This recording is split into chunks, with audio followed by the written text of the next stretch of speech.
Il ne faut pas que les gens s'attendent à ce qu'on négocie pour la sortie de Khalifa Sall.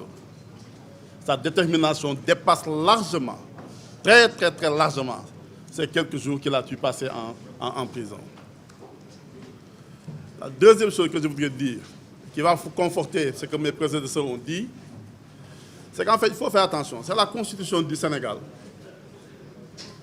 qui dit quelque chose de très simple. La souveraineté nationale appartient au peuple sénégalais qui l'exerce par ses représentants ou par la voie du référendum.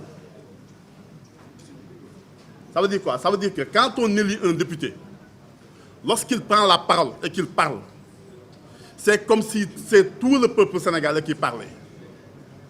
C'est pour ça que lorsque les députés se réunissent à l'Assemblée nationale, votent une loi, on considère que la loi a été adoptée par l'ensemble des Sénégalais.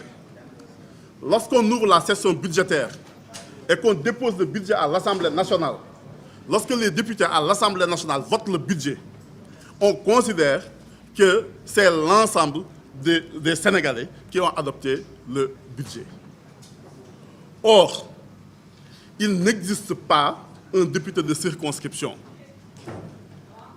Dans l'esprit de la loi et de la Constitution, dès lors qu'on est député de la République du Sénégal. On représente l'ensemble des Sénégalais à l'Assemblée nationale. On parle pour et au nom de l'ensemble des Sénégalais. Donc si vous mettez quelqu'un en prison, c'est comme si vous aviez mis tous les Sénégalais en prison. C'est que vous empêchez l'exercice de la souveraineté nationale. C'est pour cela que la question de l'immunité parlementaire n'a rien à voir avec des faits. L'immunité parlementaire protège premièrement l'Assemblée nationale et deuxièmement un mandat qu'on exerce. Ça n'a rien à voir avec la personne. Parce que d'ailleurs, même lorsque vous bénéficiez de l'immunité parlementaire, l'information judiciaire va continuer. L'immunité parlementaire ne garantit pas l'impunité. Il protège un mandat durant le temps d'exercice. Et vous ne pouvez être poursuivi, arrêté, jugé que lorsque les députés eux-mêmes ont décidé de dire qu'en fait vous êtes poursuivi pour des choses suffisamment graves et qu'eux autorisent que votre immunité parlementaire soit levée. Historiquement, l'immunité parlementaire était faite parce que qu'est-ce qu'on ne voulait pas? On ne voulait pas que le roi ou le président de la République, par des subtilités, puisse arrêter certaines personnes et empêcher à ce que l'Assemblée nationale se réunisse. C'est ça l'histoire de l'immunité parlementaire. Le président Jean-Paul Dias a rappelé tout à l'heure les deux pans de l'immunité parlementaire. Donc à ce niveau-là, il n'y a point de réflexion à faire. Donc depuis la proclamation des résultats, Khalifa Sall n'est plus en détention préventive, Khalifa Sall est en séquestration. La loi, elle est très claire. L'exemple de Barthélémy Diaz en dit plus que ce qu'il faut. Lui, rien que parce qu'il était candidat à une élection et que la loi dit que l'un candidat à une élection bénéficie d'une sorte d'immunité parlementaire, le juge a accepté de le libérer. A fortiori, quelqu'un qui est maintenant élu comme député à l'Assemblée nationale. Écoutez, ce qui se passe dans ce pays-là est d'une gravité extraordinaire. Je dis souvent d'ailleurs que c'est plus grave que ce qui a fait qu'on s'est mobilisé le 23 juin. Il y a des choses qu'on est en train de dire dans ce pays ou de faire dans ce pays-là. Je pense que jamais dans notre pays, on a été aussi bas dans l'exercice de nos pouvoirs démocratiques. Lorsque le juge vous dit, premièrement, que lui, par un avis, il peut modifier la loi électorale, c'est le Conseil constitutionnel qui nous le dit. Je rends un avis, même pas une décision, et que cet avis-là est modificatif de la loi électorale. Donc aujourd'hui, ce ne sont plus les députés qui sont élus qui peuvent voter et modifier la loi par des amendements, mais c'est le Conseil constitutionnel lui-même, par un simple avis demandé par le président de la République, qui décide demain de modifier la loi électorale. Et il faut lire l'article du professeur Ablaye Dièye.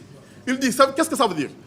Ça veut dire que donc, en 2019, Macky Sall peut saisir le Conseil constitutionnel et lui dire, pour des raisons exceptionnelles, je voudrais qu'on fasse ceci. Et lui dit oui, et immédiatement le mandat du président est prolongé. C'est dans ce cas de figure-là qu'on est en train d'aller. J'ai lu hier, dans un de vos quotidiens, un juge de la Cour des comptes qui dit qu'on a adopté la loi de règlement du Sénégal.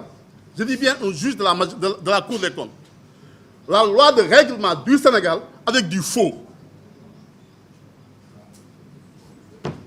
Voilà exactement dans quelle situation on se trouve. On est allé Parce qu'il faut, avant de faire voter cette loi, il faut présenter à l'Assemblée nationale le rapport de la Cour des comptes sur l'exécution du budget.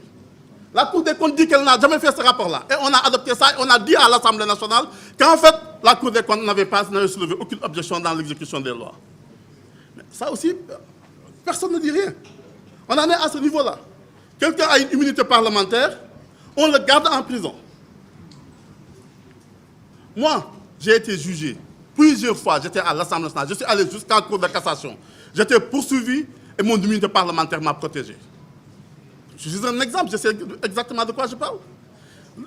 Celui-là, non seulement il est maire de Dakar, donc il avait déjà les suffrages de tous les Dakarois, maintenant il a les suffrages de tous les Sénégalais. Premièrement, on dit vous ne pouvez même pas contester un résultat au niveau départemental, alors qu'il est candidat sur la liste nationale. Tout ça, ce n'est pas grave. Il est élu, on lui dit quand même vous restez toujours en prison. Ça veut dire quoi? Ça veut dire que c'est vous, c'est moi, c'est Cheikh Babadi, c'est Barthélémy Dias, c'est Adam Mbaye, c'est Ablaye.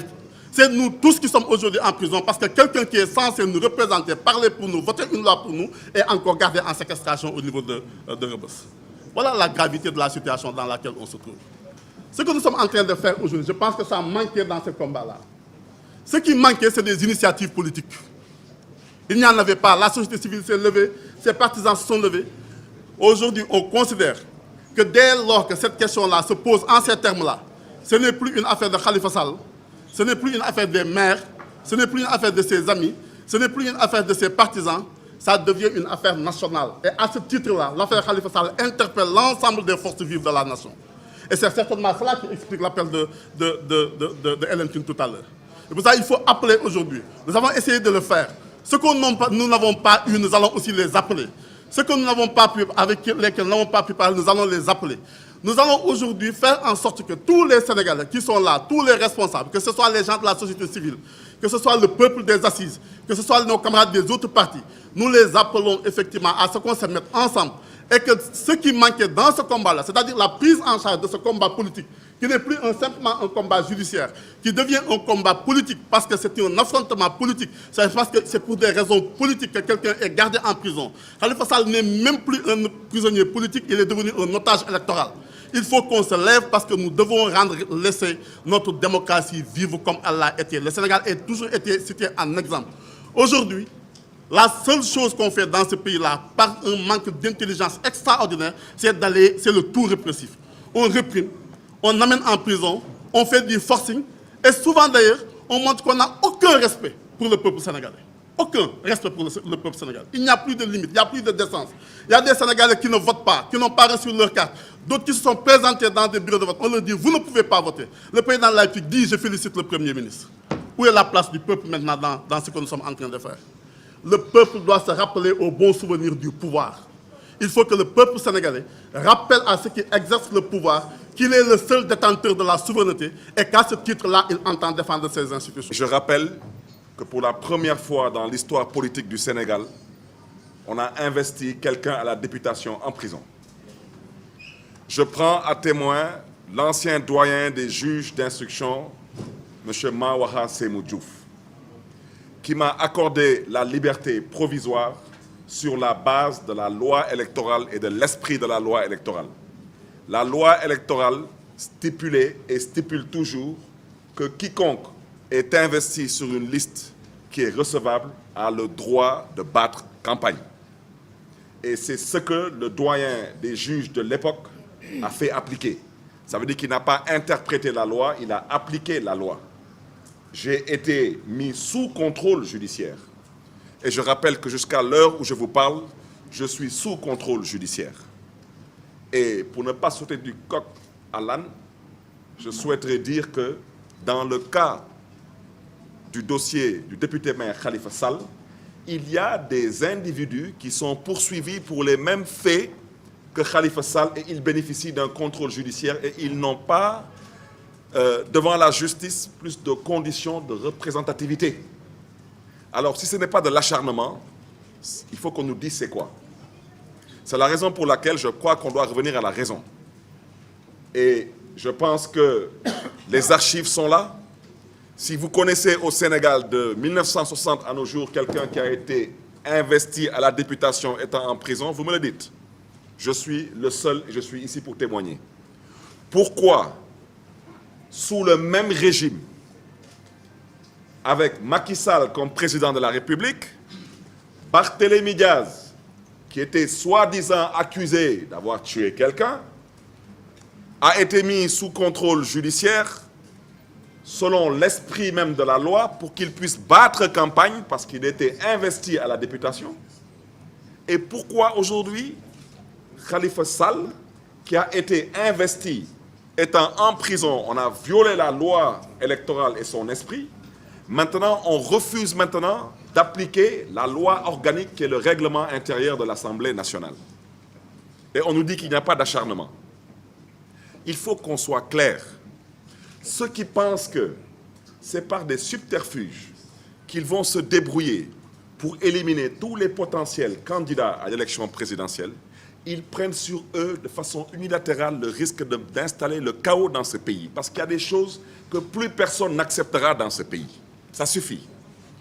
Hier, il y a eu un régime qui était là, nous l'avons combattu. Et on ne l'a pas combattu avec des armes. Nous l'avons combattu avec un peuple exaspéré. Et vous êtes tous aujourd'hui face à une réalité. On n'a jamais vu dans l'histoire politique de ce pays des Sénégalaises et des Sénégalais à visage découvert insulter les plus hautes autorités de ce pays comme il n'est pas permis de le faire. C'est parce que le peuple est exaspéré. Et ça suffit. Je crois que tantôt, on a interpellé des magistrats, on a interpellé l'Union des magistrats du Sénégal. Vous me permettrez, moi, d'aller plus loin. J'interpellerai les régulateurs sociaux que sont les chefs religieux. Parce qu'il ne faut pas attendre demain pour parler. Parce que demain viendra. Et il y a des choses que nous n'accepterons pas. Khalifa Sall n'est pas un voyou. Khalifa Sall n'est pas un délinquant. Khalifa Sall n'est pas un voleur. C'est un homme qui a plus de 60 ans, qui n'a jamais été poursuivi dans sa vie. Et il n'est pas à sa première expérience publique de gestion. Nous demandons à ce que la loi organique et le règlement de l'Assemblée nationale soient appliqués et non interprétés. Vous me permettrez tout de même de vous rappeler certains cas, les cas de Ousmane Ngom, de Abdoulaye Baldé, de Oumar Sarr, mais ils étaient poursuivis pour des faits antérieurs à leur élection à l'Assemblée nationale. On a levé leur immunité parlementaire avant de les entendre ou pas? Ce qui doit être fait dans le cas de Khalifa Sall, ce n'est pas mon point de vue que je donne, c'est la loi que je décortique. Khalifa Sall, aujourd'hui, de par le règlement intérieur de l'Assemblée nationale, je le dis haut et fort, il n'est pas empêché, il n'est pas absent, il est pris en otage. Donc, le président Abdoulaye Wade, qui sera effectivement le jour de l'installation de l'Assemblée, le président de séance, il a le devoir et la responsabilité de constater la prise d'otage du député maire de Dakar, M. Khalifa Ababacar Sall, et de refuser l'installation de l'Assemblée nationale. C'est sa responsabilité. Quant au reste de ce combat, nous le porterons. D'ici quelques jours, nous serons dans certaines capitales, à Washington, à Bruxelles. Les autorités qui devront être saisies le sauront. Ce qui se passe au Sénégal ne continuera pas. Il ne faut pas que le président Macky Sall pense une minute qu'il va continuer à exiler des individus, à prendre en otage des individus, au seul prétexte que ces individus nourrissent une ambition pour le Sénégal. Cela est antidémocratique et cela n'honore pas notre démocratie.